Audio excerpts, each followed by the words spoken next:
তো বন্ধুরা, আজকে এসেছিলাম পটল বাগানে। যেহেতু আমার মামা এখানে চাষ করছে, দেখতে পাচ্ছ কি বিভিন্নভাবে বিভিন্ন জায়গায় কাজ চলছে।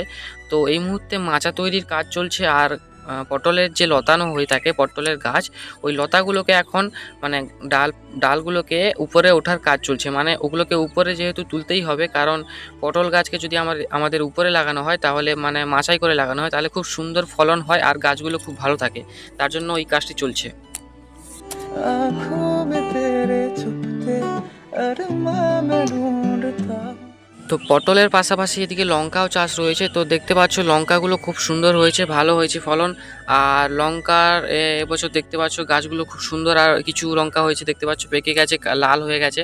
আর যেহেতু আমি মাঠে এসেছিলাম, মাঠে আসার পর দেখলাম পটল গাছগুলো খুব সুন্দরভাবে এখানে তৈরি করা হয়েছে। দেখতে পাচ্ছ পটলের নিচে কি মানে গাছগুলোর গোড়ার দিকে যেদিকে দেখতে পাচ্ছ জল নিকাশি ব্যবস্থা কি করে রয়েছে এবং সুন্দর রয়েছে। যেহেতু জল না বেরোতে পারলে গাছটা মরে যেতে পারে, তার জন্য জল নিকাশি আর গাছে জল দেওয়ার জন্য খুব সুন্দরভাবে নালা নিচে জল নিকাশি ব্যবস্থা করা রয়েছে। আর মাচার এইটাই সুবিধা হচ্ছে, যেটা হচ্ছে গিয়ে মাচায় ফল মানে পটল গাছ লাগালে ফসলটা যখন হবে, তখন যে ওই পটলটা তোলার জন্য বা যখন হারভেস্ট করব, ওটা খুব সুবিধা হয়।